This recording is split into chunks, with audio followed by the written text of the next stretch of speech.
C'est parti pour le- la première conférence de la salle 1. Alors, c'est pas moi qui vais parler. Je vais inviter Christopher. Le temps que je le cherche, il est là. Euh, Normalement, Christopher va arriver sur scène. Salut Emmanuel. En attendant, salut Christopher. On te voit, on t'entend. C'est parfait. Super. Donc Christopher qui travaille chez Microsoft. Donc je vais lui laisser la parole. Il va nous faire plonger dans les bas-fonds marins. Euh, donc il va nous expliquer tout ça. Bonne conférence à tous. Merci. Bonjour à tous. Je vais vous parler aujourd'hui de recettes pour des applications résilientes. Alors, en tant que développeur, DevOps, SRE, chef de projet dans le domaine de l'informatique, on prend beaucoup de décisions tous les jours. Par contre, c'est assez rare qu'on ait l'occasion de travailler sur des systèmes où les décisions qu'on a à prendre, ce sont des décisions de vie ou de mort.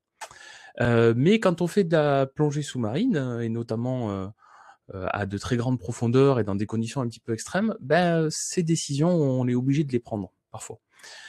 Et donc dans ce talk, en fait, je vais vous présenter quelques éléments que j'ai, des techniques et des méthodologies pour m'aider à prendre ces décisions quand je fais de la plongée sous-marine, et comment j'applique en fait les mêmes principes pour créer des applications plus résilientes, quel que soit le moyen dans lequel elles sont hébergées. Alors, comme tu as dit, Emmanuel, je m'appelle Christopher Maneux, je suis Cloud Advocate chez Microsoft. Je m'occupe principalement des startups sur le sujet de l'Internet des objets. Donc, vous me connaissez peut-être, je suis déjà venu faire des conférences à Lille. Je suis basé à Paris, mais vous l'entendrez peut-être à mon accent, je suis du sud-ouest d'origine. Et donc j'ai aussi l'habitude donc de faire des talks, des présentations, d'aider la communauté, d'écrire du code open source. Mais ça, c'est qu'une partie de ma vie. J'ai une double vie, et dans mon autre vie, je fais de la plongée sous-marine. D'ailleurs, j'ai le chat en face de moi, donc si vous aussi vous faites de la plongée sous-marine, n'hésitez pas à faire un petit coucou dans le chat. Alors par contre, je fais pas de la plongée sous-marine dite classique ou dite loisir. Je fais ce qu'on appelle de la plongée sous-marine technique. Ça veut dire quoi? Ça veut dire que je plonge avec un équipement qui n'est pas un équipement standard.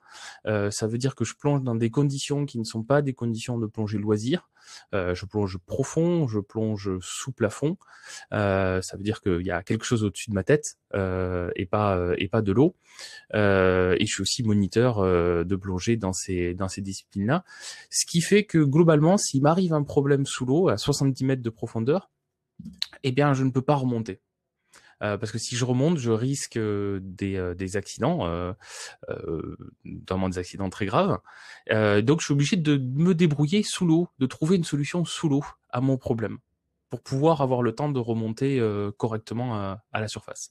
Et donc ça nous oblige à avoir une philosophie quand on fait ce type de plongée-là, qui est particulière. Et il m'est arrivé souvent, quand j'ai fait des revues d'architecture avec des clients ou des conceptions de systèmes, d'appliquer en fait ces techniques de plongée sous-marine à cette conception d'application résiliente. Alors, si vous n'avez jamais fait de plongée, vous inquiétez pas, de manière générale, la plongée est un sport qui est très sûr. À partir du moment où on le fait avec des professionnels et on se fait encadrer correctement pour faire de la plongée, en général, tout se passe bien. Alors, avant de passer au sommaire, qu'est-ce qu'on entend par une application résiliente? Sébastien en a parlé un petit peu dans sa keynote. Ça va être une application qui va être capable en fait de gérer des problèmes, des fautes, de manière à ne pas perdre de données ou à perdre le moins possible de données et à retomber sur ses pattes un petit peu toute seule. Alors que ça soit l'application elle-même qui tombe, il a cité l'exemple d'une liveness probe dans Kubernetes, donc une application qui signale à Kubernetes qu'elle n'est plus disponible pour que Kubernetes la reboot, mais il a aussi parlé d'applications qui sont capables d'être résilientes vis-à-vis d'une dépendance. Vous avez une base de données qui est plus disponible pendant quelques secondes, comment votre application va réagir à ça. Donc toute l'idée de la résilience, c'est de faire en sorte qu'on crée des systèmes informatiques qui vont supporter la faute, la panne, parce qu'il va y en avoir. À un moment donné, il y a quelque chose qui va tomber en panne, souvent pour des petites durées. Surtout si on est dans le cloud, on peut avoir des micro-coupures. Et donc, comment on s'adapte à ça pour que notre utilisateur final, lui, il continue à utiliser le service, peut-être un peu en mode dégradé pendant quelques temps, mais finalement, qu'il continue à l'utiliser.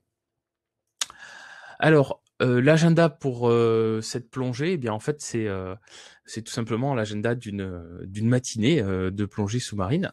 On va commencer par aller au club de plongée et se préparer pour notre plongée avant de se jeter à l'eau.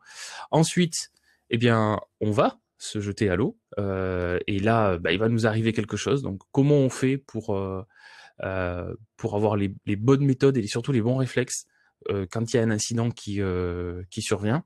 Et puis, qu'est-ce qui se passe une fois que l'orage est passé? Comment on fait pour gérer ça? Alors, j'ai le chat devant moi, donc si vous avez des questions, n'hésitez pas à poser des questions dans le chat. Si vous regardez cette vidéo en replay, je suis disponible sur Twitter, @cmaneux, et bien évidemment, à la fin de la présentation, vous aurez accès à toutes les slides et à tous les liens. Je vais vous montrer des liens, des articles de blog qui peuvent être intéressants à lire. Tout ça, vous l'aurez dès la fin de la présentation. Alors, je vous propose de commencer notre matinée plongée par qu'est-ce qu'on fait avant ce genre de plongée technique, ce genre de plongée engagée. Bien, la première chose qu'on fait, c'est que on va essayer de planifier ce qui peut mal se passer. Alors, ça paraît un peu bizarre parce qu'on est quand même là pour se faire plaisir quand on fait de la plongée sous-marine, mais c'est important parce que s'il nous arrive quelque chose sous l'eau, eh bien, on risque de pas avoir le bon réflexe. Il y a un vieil adage dans le monde de la plongée qui est on est beaucoup plus idiot sous l'eau que ce qu'on peut l'être à la surface. Parce qu'on a le stress, parce qu'on peut pas communiquer sous l'eau puisqu'on peut pas parler.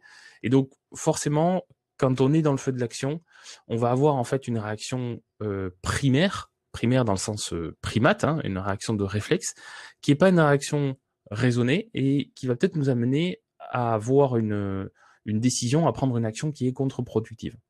Donc, pour éviter d'avoir ça sous l'eau, parce que notre vie peut en dépendre, eh bien, on utilise une technique qu'on appelle la technique des what if.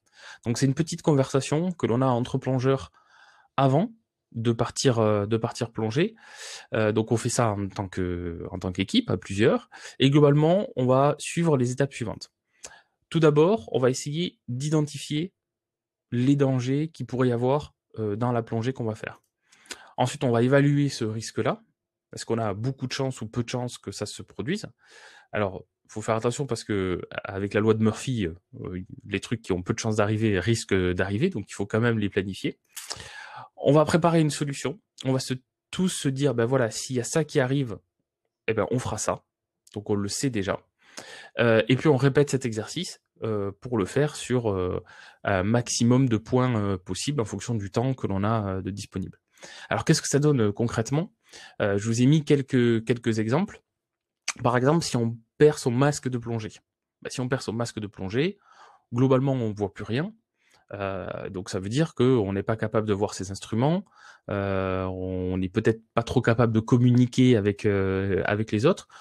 Donc il faut qu'on prévoie une solution si ça nous arrive. La solution la plus simple qu'on a en plongée technique, c'est on prend un second masque, on achète un second masque qu'on met dans une poche qu'on a dans notre combinaison. C'est pas très cher d'acheter un second masque, donc ça vaut le coup. On va pas faire ça pour tous les matériels. On va pas se déplacer avec une petite un gros sac de montagnard sur le dos avec tout notre équipement en double. Mais le masque, c'est assez petit et peu cher pour prendre cette option-là. Par contre, si on a une perte sur notre bouteille principale, donc on n'a plus accès à l'air, et dans ce cas-là, sur ces plongées-là, on est obligé d'avoir une deuxième bouteille complètement indépendante pour être en sécurité. Alors cette technique-là, elle est aussi utilisée du reste dans le monde de l'aviation. Tous les pilotes font ça normalement avant de partir, et ils font ça à chaque fois. C'est pas quelque chose que l'on va faire une seule fois pour toutes et puis on n'en parle plus. Déjà, il faut qu'on répète ces éléments-là parce que la répétition fait que ça va devenir un nouveau réflexe et on va supprimer notre réflexe primaire pour avoir un réflexe qui est raisonné, qui vient de l'entraînement, mais aussi parce que les conditions changent. Quand je fais une plongée à 20 mètres avec des amis, je fais pas assez wattif parce que c'est une plongée loisir dans des conditions souvent très agréables, une eau claire, une eau chaude, etc. Donc j'ai pas besoin de faire tout ça.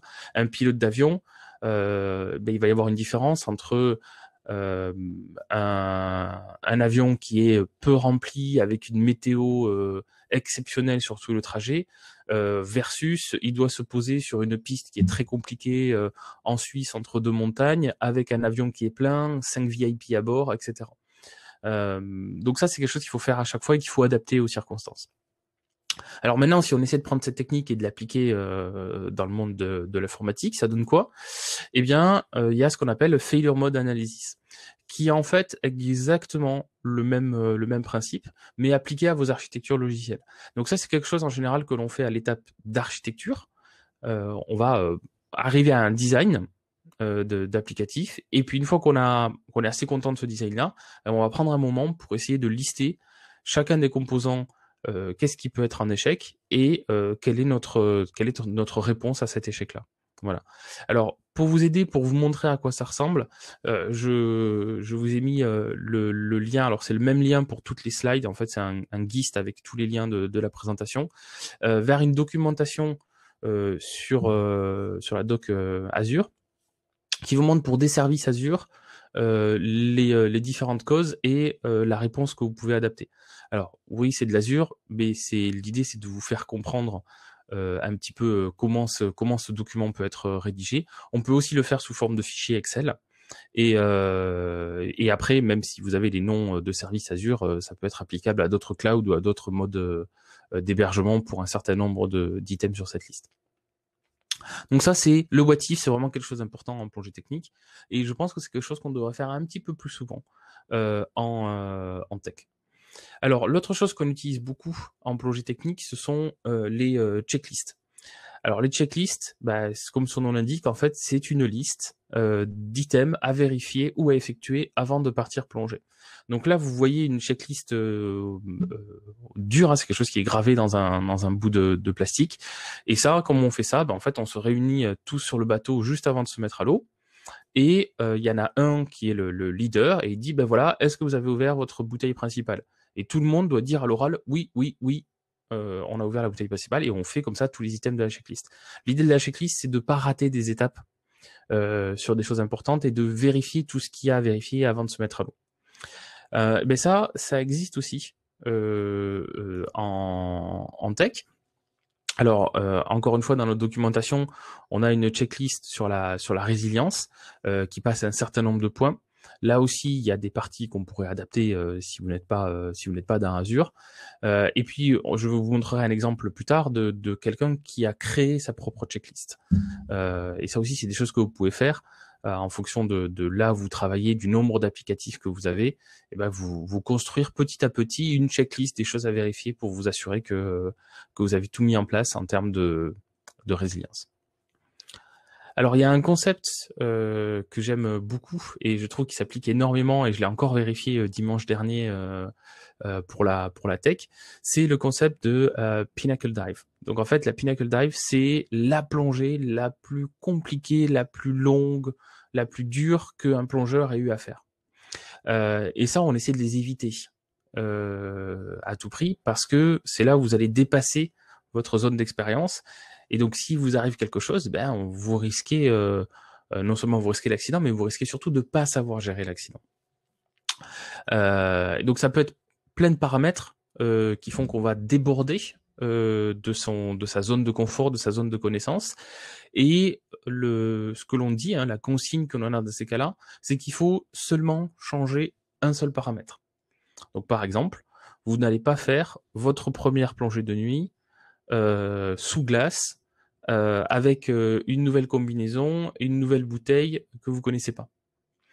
Vous allez juste essayer de changer un paramètre quand vous dépassez votre zone de confort. Donc, si c'est une plongée de nuit, plongez avec tout l'équipement que vous avez l'habitude de plonger et faites juste une plongée de nuit. Comment on applique ça au monde de la tech?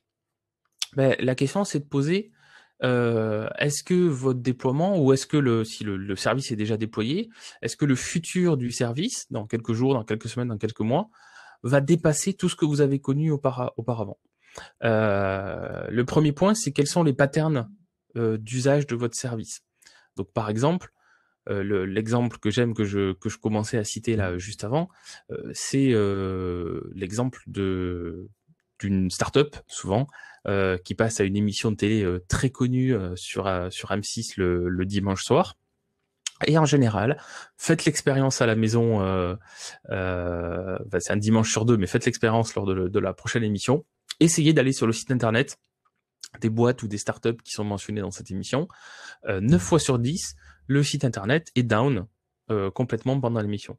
Pourquoi? Parce que il y a un pic de trafic qui est énorme, qui est souvent assez instantané. C'est pendant le reportage que les gens prennent leur smartphone, leur tablette pour taper le nom de la société.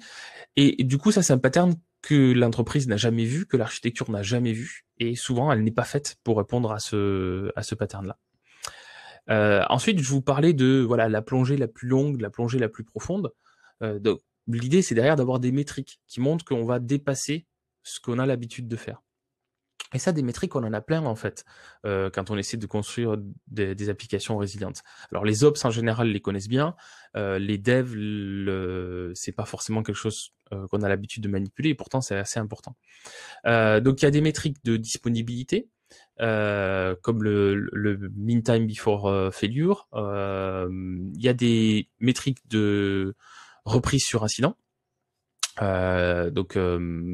RTO et RPO, et puis il y a des métriques de disponibilité, SLA, SLI, SLO. Alors ça fait plein d'acronymes. Je vais pas passer beaucoup de temps à vous décrire tous ces acronymes-là. Je vous ai mis un lien dans la documentation, dans les liens à la fin de la présentation, avec tous ces métriques-là qui sont expliqués dans le détail. Mais l'idée, en fait, c'est de connaître quelle est la situation de ces métriques-là à aujourd'hui, de voir quels sont les besoins d'un point de vue souvent business, et de voir où on en est. Si on essaie d'atteindre un SLA, donc un SLA, c'est un pourcentage de disponibilité pour l'utilisateur final. Si vous avez 99,999, mais qu'aujourd'hui vous êtes à 95%, la marche est énorme.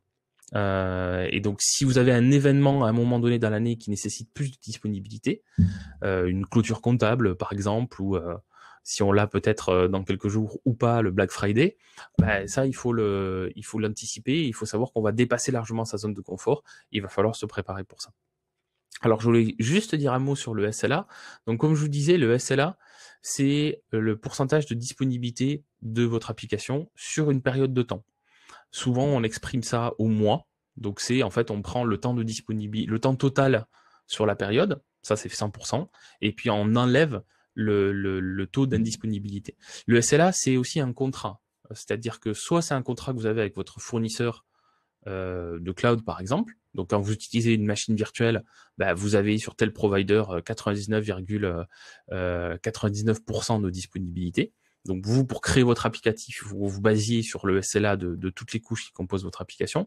Mais c'est aussi peut-être quelque chose que vous avez envers vos clients, qui sont internes ou externes. Vous avez peut-être un contrat. Et en général, quand ce SLA n'est pas respecté, il y a des compensations qui peuvent être financières ou pas.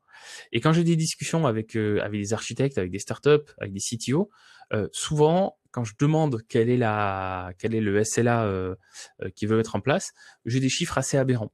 Des 99,999, des 100%, on me dit ça assez souvent, mais l'application elle doit être dispo tout le temps. Et donc je voulais vous montrer ce qu'on voit couramment en termes de SLA en fonction des types d'applications. Par exemple, un process en batch, le SLA qu'on a fréquemment, c'est 99%. 99%, ça représente un peu plus de 7 heures d'interruption sur un mois. Et souvent, pour un process batch, c'est quelque chose qui est totalement acceptable. Parce que ça pourrait être 7 heures dans la nuit, 7 heures dans une journée, ou 7 heures réparties sur tout le mois. Donc en général, c'est acceptable. Par contre, si c'est votre outil de gestion de projet, si c'est votre outil de gestion de code source, et que là, il n'est pas dispo pendant 7 heures, ben, ça veut dire que vous perdez une journée de travail. Si ça arrive, pas la nuit, pas le week-end, mais en plein milieu de la semaine, en plein milieu de la journée, si on a 21 jours par mois, là, si on a 21 jours par mois, ça vous fait un jour sur 21 qui est pas dispo pour travailler. Donc c'est beaucoup. Et donc là, peut-être qu'on passe à 99,9, c'est-à-dire à peu près 43 minutes d'interruption par mois. Mais si vous êtes un commerçant et que c'est votre terminal de paiement qui a une dispo de 99,9%, ça veut dire que vous perdez quasiment 1 heure de vente au maximum dans le mois. Donc ça, c'est peut-être pas acceptable, donc il faut peut-être aller plus loin.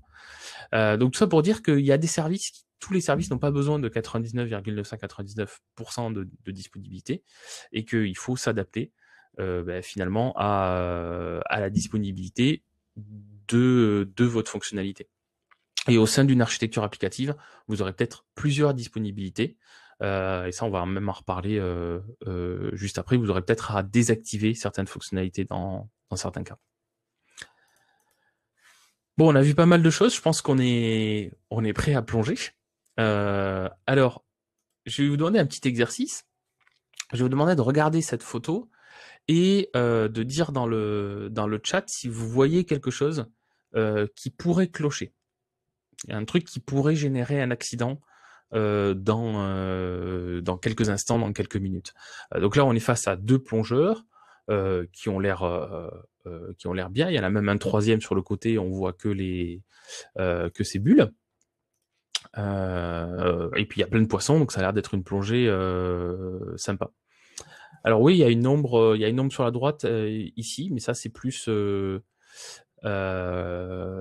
photo. Ou alors c'est que ici il y a une roche et donc la personne est en train de rentrer dans un espèce de petit tunnel. Donc là en effet ça pourrait être un danger, un petit tunnel, une petite grotte.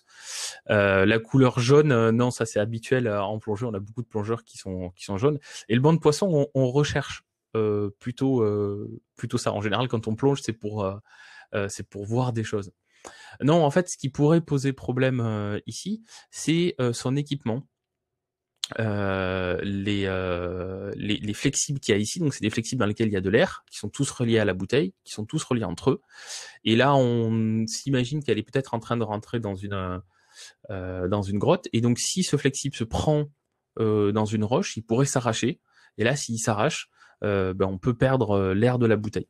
Et il faut savoir que dans ces cas-là, en fonction du matériel, mais si vous êtes dans le cas le moins chanceux, ou si Murphy est avec vous aujourd'hui, eh bien vous pourriez avoir 70 secondes d'autonomie sur une bouteille qui a normalement 1 heure et quelques d'autonomie. Donc ça peut être un vrai problème en fonction de quel flexible se coupe et d'à quel point vous l'arrachez, parce qu'il faut quand même y aller pour l'arracher, c'est quand même du matériel solide. Donc voilà. Non, c'est pas des piranhas, mais cela ressemble un peu plus à des piranhas. Et là, vous avez une deuxième photo où là, vous voyez le détendeur. Donc c'est l'appareil qu'on a dans la bouche pour respirer, qui est en train de se gaiement de se balader dans l'eau, de faire sa petite plongée à lui tout seul. Et ça, c'est beaucoup plus dangereux que l'autre. L'autre, c'était quand même assez bien rangé le matériel, mais ça, ce type de comportement peut très vite se prendre dans une roche, dans un corail, etc. et poser des problèmes.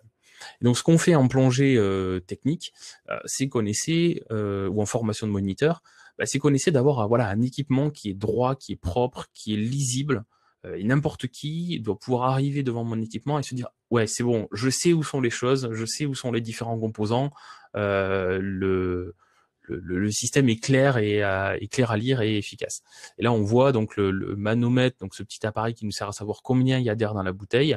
Il est bien rangé. Le flexible ici, il est court, c'est pas un flexible qui est très long. Et comme le manomètre est attaché avec un petit bout de ficelle, c'est bien. Là, le flexible ici part bien sur le long du bloc. Donc ça, c'est un matériel qui est bien streamliné. Et la question, pour revenir au monde de l'informatique, c'est est-ce que c'est le cas avec vos applicatifs? Est-ce que vous êtes capable en 15 secondes, 30 secondes, de faire un petit schéma et d'expliquer l'architecture, d'expliquer tous les flux, d'expliquer toutes vos dépendances? Alors, je vais un tout petit peu troller, mais si vous avez Kubernetes, vous n'avez pas de problème. Tout se scale et tout est clair et ça peut basculer, comme on l'a vu dans la keynote d'une plateforme à l'autre, d'un data center à l'autre. Le fait est que même si Kubernetes est très bien, souvent quand on commence à utiliser du Kubernetes, on a besoin de deux, trois composants. Je prends ce poster qui est fait par la CNCF, la Cloud Native Foundation, où il y a quand même beaucoup de composants. Alors, je vais pas critiquer tous ces composants, c'est pas l'idée là, et je trouve que Kubernetes est très bien adapté pour un certain nombre d'usages, mais j'ai deux réflexions que je veux vous pousser. La première, c'est est-ce que vous avez besoin de Kubernetes? Et là, je m'adresse principalement, c'est quelque chose que je vois beaucoup en startup, où j'ai des startups qui ont 5 utilisateurs et qui se lancent dans Kubernetes, Prometheus, Kafka, etc. C'est peut-être pas la première étape à faire quand on se lance et quand on n'a pas le product market fit et que on sait pas encore quel va être notre produit demain et nos contraintes demain. Et la deuxième réflexion, c'est en fait, est-ce que vous avez fait le travail que je vous ai présenté un petit peu plus tôt, et notamment le travail avant la plongée? Est-ce que vous avez fait les what if? Est-ce que vous avez un plan de contingence? Est-ce que vous savez monitorer l'ensemble de votre composant? Est-ce que vous savez valider que votre système de monitoring fonctionne? Parce que lui aussi peut être un composant qui fail, avant de se lancer là-dedans. Souvent, la réponse est non. Alors, il y a la réponse non, il y a la bonne et la mauvaise réponse non. Il y a la bonne réponse non qui est non, en fait, j'utilise par exemple un cluster qui est managé par un cloud provider. Donc finalement, le TCD, le nœud master de Kubernetes, c'est pas moi qui le gère. Donc ce truc-là, il doit fonctionner. Et ça peut être une réponse acceptable en fonction de vos contraintes de disponibilité. Et puis à la réponse non qui est pas acceptable, c'est j'ai déployé mon cluster Kubernetes moi-même, mais j'ai pas regardé comment ça fonctionne dessous.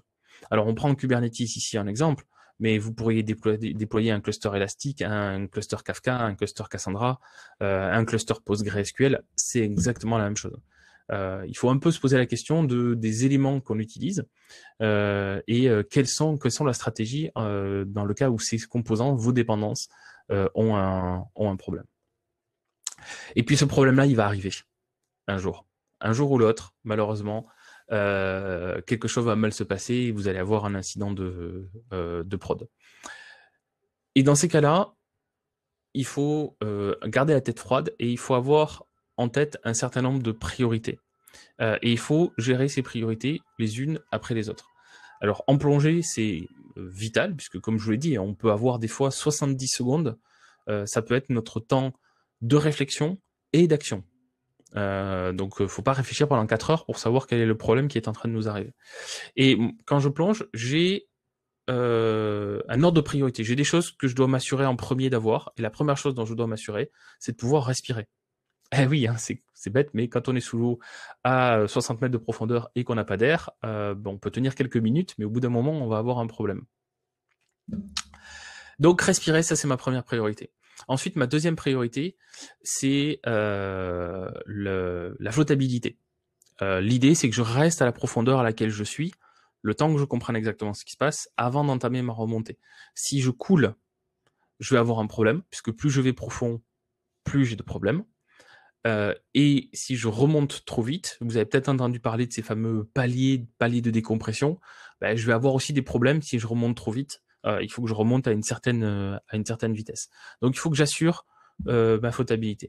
Et enfin, quand il y a un problème sous l'eau, on a cette chance-là versus une appli de prod, c'est qu'on peut remonter et arrêter la plongée. Voilà. Une appli de prod, on peut pas dire ah non, il y a une erreur, je m'en vais. Mais voilà. Et ça m'aide en fait d'avoir ce framework de priorité, parce que quand il arrive un incident, j'ai mes what if. Donc en fait, il y a plein d'incidents sur lesquels j'ai déjà la réponse, j'ai plus qu'à l'appliquer. Et ensuite, j'ai mon système de priorité. S'il m'arrive quelque chose en dehors de ces what if. Et le système de priorité, on peut l'avoir aussi quand on a des incidents. Alors une des choses que je voulais vous montrer aussi, c'est un autre framework qu'il a utilisé notamment dans le monde de l'aviation. Il y a beaucoup de parallèles entre la plongée technique et l'aviation. C'est le framework TIDODAR. Donc Tidodar, ça veut dire quoi? T, c'est pour le temps. C'est aussi pour l'équipe, c'est-à-dire combien j'ai de temps devant moi avant d'avoir vraiment quelque chose qui va m'arriver. Alors l'incident peut être déjà en cours, mais c'est quoi mon temps de réflexion et de prise d'action, de prise de décision. Comme je vous disais, des fois, rupture d'un certain flexible, c'est 70 secondes en plongée. Là, c'est j'ai la base de données qui est en train de ramer, j'ai une requête sur 5 qui est en échec. C'est quel est le temps que j'ai devant moi avant que la base de données elle soit down. Et donc tout mon site, tout mon application soit down, par exemple. Ensuite, quels sont les éléments de diagnostic que j'ai en ma possession? Quelles sont mes options? Et ça, à discuter en équipe, puisqu'il peut y avoir quelqu'un qui a une option un peu saugrenue, mais qui peut sauver la face dans ce cas-là. Ensuite, on décide, on acte sur cette décision et on assigne les différentes personnes. Et puis, on va review. En fait, le Tidodar, c'est une boucle. Ça veut dire qu'on va définir, voilà, on fait ça et on se réunit dans 20 minutes, dans 1 heure, et on refait cette boucle-là. Alors, vous dire ça, je pense que c'est intéressant. Après, le jour où vous avez un incident de prod et vous êtes dedans, décidez quoi. Il y a plein de choses à décider. Est-ce que vous faites un basculement d'un data center à un autre, un failover manuel par exemple? Est-ce que vous décidez de rollback la dernière poussée de code que vous avez fait, la dernière mise en prod? Il y a plein de choses. Je voulais vous montrer une chose qui s'est révélée assez efficace de mon expérience à plein d'endroits chez Microsoft, mais aussi avant d'être chez Microsoft, c'est d'avoir une brownout strategy. Cette brownout strategy, c'est quoi? C'est en fait quels sont les services ou les fonctionnalités que vous allez pouvoir désactiver dans votre application et qui vont vous donner un peu d'air, un peu d'espace pour pouvoir assurer la charge ou assurer l'incident. Et je vais vous donner un exemple concret qu'on a mis en place chez Microsoft, qu'on a dû utiliser lors d'un incident chez Microsoft il y a quelques temps, avec l'application de Teams, notre outil de messagerie et de collaboration. Vous l'avez peut-être vu dans la presse, on a explosé le nombre d'utilisateurs de Teams au début du premier confinement. Les chiffres sont assez impressionnants, même en termes de hardware, de nombre de cœurs, de processeurs qu'on a dû rajouter à toute l'infrastructure, c'est assez fou. Le fait est qu'on a eu quelques soucis quand même pendant ce scaling, parce que on a pris x10 sur le trafic en quelques jours. Donc c'est un trafic, déjà le trafic était colossal et là le trafic est explosif. Et donc du coup, une des stratégies de brownout qui a été mise en place dans Teams concerne un système, un sous-système, un microservice de notification de lecture des messages. Là, vous le voyez, j'ai écrit un message à Julien, il m'a toujours pas répondu d'ailleurs, mais on m'a dit qu'il sera là cet après-midi à Cloud Nord. Il y a un petit œil qui me dit que Julien a lu mon message. Donc en plus, Julien me ghost. Et bien en fait, ce qu'on a fait pendant ces pics de charge, c'est qu'on a désactivé cette fonctionnalité. C'est une fonctionnalité en fait qui est assez consommatrice de ressources. Alors pas tant dans ce scénario-là où on a une conversation 1-1, mais imaginez ça dans un chat de groupe ou dans votre channel général dans Slack, c'est peut-être des centaines, des milliers, des dizaines de milliers de personnes à qui il faut calculer si elles ont lu le message et envoyer l'update. Donc ce système de fan in, fan out est très très consommateur de ressources et on a pu le désactiver via un feature flag.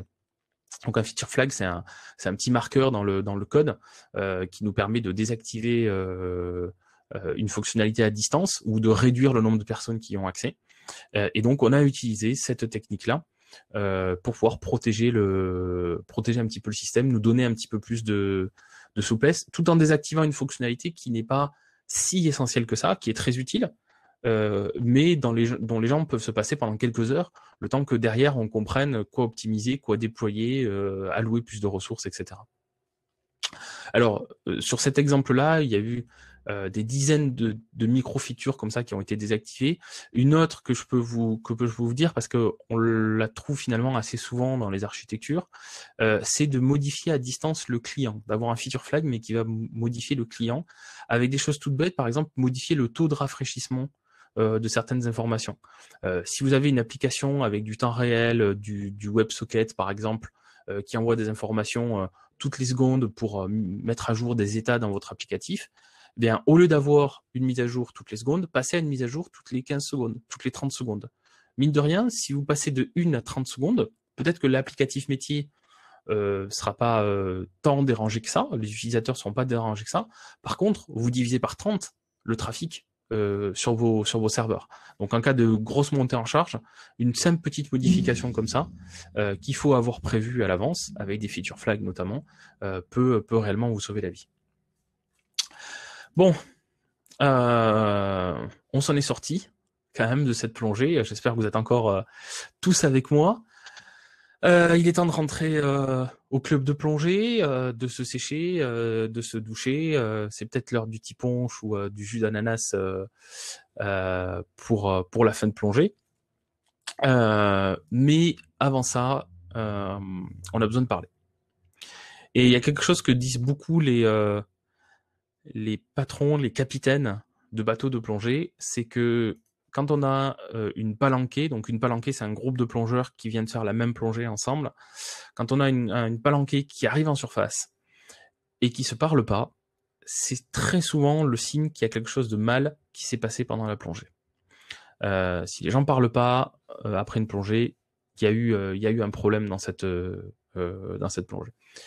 Et le fait est que dans mon expérience en tout cas, quand on a eu des problèmes de production, on n'a pas forcément tout le temps pris le temps, après le problème, de discuter calmement de ce qui allait pas, et de mettre à plat tout ce qui devait être mis à plat et de prendre ensuite des décisions pour le long terme. L'outil idéal entre guillemets pour ça, c'est de faire un post-mortem. Donc en général, quand on travaille dans la tech depuis quelque temps, on en a tous vu des post-mortem, pas forcément en interne, mais quand on a des grosses coupures de services chez des prestataires, en général on reçoit un mail de post-mortem plus ou moins détaillé, mais c'est plus rare en tout cas qu'on ait l'occasion de faire un post-mortem ou de diriger un post-mortem, puisqu'en général il y a une personne qui dirige l'écriture de ce post-mortem. Alors comment on fait pour se dire les choses franchement, mais pour avancer, hein, pas pour accuser l'autre, même si c'est peut-être une faute humaine qui est liée à l'incident. Mais la première chose, c'est ça, c'est que un post-mortem, ce n'est pas là pour accuser une personne ou une équipe. On est là pour être factuel. On n'est pas là pour accuser spécifiquement une personne. Tout ce qui doit être dit doit être dit. Et donc il faut aussi libérer la parole, il faut être assez inclusif quand on fait ce post-mortem là. Par exemple, mettre 20 personnes autour d'une table pour essayer d'écrire ensemble le post-mortem, c'est peut-être pas la meilleure solution. Parce qu'on le sait tous, dans les réunions, il y a 3 personnes qui vont prendre la parole et qui vont prendre le lead sur la réunion, et il y a d'autres personnes ou des juniors ou voire même des stagiaires qui vont pas oser prendre la parole alors qu'ils ont des choses intéressantes à dire. Donc il y a plein d'autres moyens de le faire. Ça peut être par des interviews one-one, ça peut être demander à chacun de rédiger sa version de l'incident, son histoire de l'incident, et d'assembler tout ça. Mais il faut trouver un moyen pour que chaque membre de l'équipe qui a été impliqué dans cet incident, ou même qui est à l'origine du design de cet incident, soit là et puisse donner son avis. Ensuite, ça peut être compliqué de partir comme ça sur qu'est-ce qui s'est passé, est-ce qu'on prend un ordre chronologique. Alors si on fait ça, ça veut dire qu'il faut avoir tout sauvegardé, les conversations, les scripts qu'on a lancés, le monitoring qu'on a regardé, etc. Donc peut-être qu'il faut avoir un plan en place pour communiquer. Par exemple, je sais que nous, quand on a un incident de production qui arrive sur Azure, on a un système automatique basé sur un workflow avec Logicap, pour ceux qui connaissent Logicap, qui va automatiquement, quand la télémétrie détecte un incident, va créer un nouveau channel dans Teams, va lancer une réunion de Teams, et toutes les discussions, toute l'analyse, on essaie de mettre un maximum dans ce chat-là. Vous pouvez chercher le mot-clé ChatOps sur votre moteur de recherche préféré, Google Bing. Donc vous Google Bingez ChatOps et vous allez trouver plein d'infos, plein d'articles sur cette manière de faire qui peut aider pour rédiger le post-mortem. Ce qu'on fait en plongée, mais c'est aussi applicable dans une moindre mesure à l'IT, c'est qu'on essaie d'avoir différents angles l'angle technique, l'angle technologique, le matériel notamment, etc. Et puis l'angle psychologique. Ça peut aider, voilà, de trouver des angles comme ça, l'angle monitoring et surveillance, l'angle procédure, etc. pour voir ce qui doit être amélioré par la suite. Et ça fait plusieurs fois que je vous dis, ce post-mortem, on va prendre des décisions et on va améliorer les choses. C'est tout l'intérêt du post-mortem. Si c'est juste pour dire, ah ben voilà, on a fait une erreur, voilà ce qu'on a fait, point, on a raté en fait l'objectif du post-mortem.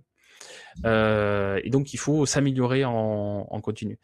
Et pour ça, je vous recommande la lecture d'un article de Gauthier qui est SRE chez Doctolib, que j'ai pas le plaisir de connaître, mais j'ai apprécié son article, où il explique en fait un incident qu'ils ont eu chez Doctolib il y a quelque temps, où ils n'avaient pas franchement de procédure écrite pour ce type d'incident, bon, qui est arrivé en plus en pleine migration de data center, et comment en fait ils ont commencé à créer une checklist pour un failover manuel, et comment surtout ils l'améliorent au fur et à mesure des répétitions, voire malheureusement des incidents qui arrivent pour être mieux préparés la prochaine fois. Donc je vous conseille de lire cet article assez rapide et plutôt intéressant. Ben voilà, votre matinée plongée s'achève déjà. Donc on a vu pas mal de choses dans cette présentation. On a vu pour préparer votre plongée, votre incident, la technique des what if que vous pouvez utiliser en conception, en architecture ou à d'autres moments de la vie du projet, des checklists pour vous assurer d'avoir vérifié et d'avoir les éléments minimaux pour assurer la résilience de votre application, de connaître vos limites, les limites de votre système, pour pouvoir prévoir un incident futur ou un potentiel problème qui pourra arriver dans quelques temps. Pensez à avoir une configuration qui est la plus claire et intelligible possible, et que vous connaissiez surtout les tenants et aboutissants en termes de résilience des différents composants de votre architecture. Avoir un framework de priorité, et j'en ai pas parlé, mais après il y a tout ce qui est astreinte, comment on met en place l'astreinte dans une équipe pour pouvoir répondre à ça. Et puis éventuellement avoir une stratégie de repli pour pouvoir désactiver des fonctionnalités qui sont très consommatrices de ressources ou qui peuvent attendre un petit peu pour vous donner plus de temps pour pouvoir prendre des décisions, faire des diagnostics et agir, donc cette boucle TIDODAR. Et puis enfin, une fois que l'incident est passé, débriefer, c'est extrêmement important, et trouver dans ce débrief des manières de vous améliorer. Alors, quelques ressources, et j'en ai fini. Je vous laisserai voir, il y a un petit questionnaire sur l'architecture que vous pouvez utiliser dans vos designs, dans vos reviews d'architecture. Il y a des design patterns qu'on peut utiliser dans le code également, qui peuvent être intéressants à connaître. Alors, je vous ai parlé d'informatique, je vous ai parlé de plongée. J'espère un jour que chez Microsoft, je pourrai faire les deux. Je garde espoir, puisque vous avez peut-être vu le projet Natic, où on a immergé des data centers sous-marins. Alors, ce data center-là, c'est la V2 du projet. Elle a été construite à Brest, Cocorico. Et pour la petite histoire, on a un taux de failure qui est beaucoup moins important dans ces data centers sous-marins que dans des data centers à la surface. Est-ce que c'est l'avenir? Point d'interrogation. Je remercie Unsplash qui m'a donné plein de belles photos. Et je vous remercie, vous, d'avoir assisté à la présentation. N'hésitez pas à poser vos questions dans la partie Q&A. Je vais regarder ça de suite. Et je serai là sur Cloud Nord entre les sessions, sur les pauses café. Venez chatter avec moi ou suivez-moi sur Twitter. Merci à tous. Merci Christopher. J'ai enfin vu ta conférence. On avait parlé il y a quelques années, je crois que c'était il y a 2 ans à DevFest Nantes, et j'ai enfin vu tes conférences. C'était super cool. Top. Il y a 3 questions. Je vais faire le monsieur loyal. Ouais. Le what if que tu as présenté au début, est-ce que tu le refais tout au long du projet? Parce que là, tu en as parlé au début du projet lorsque tu définis ton architecture. Est-ce que c'est un exercice que tu peux refaire dans le temps? Oui, c'est un exercice qu'on peut refaire dans le temps. Alors en plongée, on le refait à chaque plongée engagée, normalement. Même si on est déjà allé sur le site, etc., on va essayer de trouver de nouveaux problèmes qui peuvent arriver. On peut le refaire dans les phases de dev. Après, plus on le fait tard dans le projet, c'est comme les tests unitaires, hein. Plus vous essayez de le faire tard, ou plus vous essayez de fixer un bug tard dans la chaîne de production, plus c'est long, plus c'est coûteux de faire ça. Ça marche.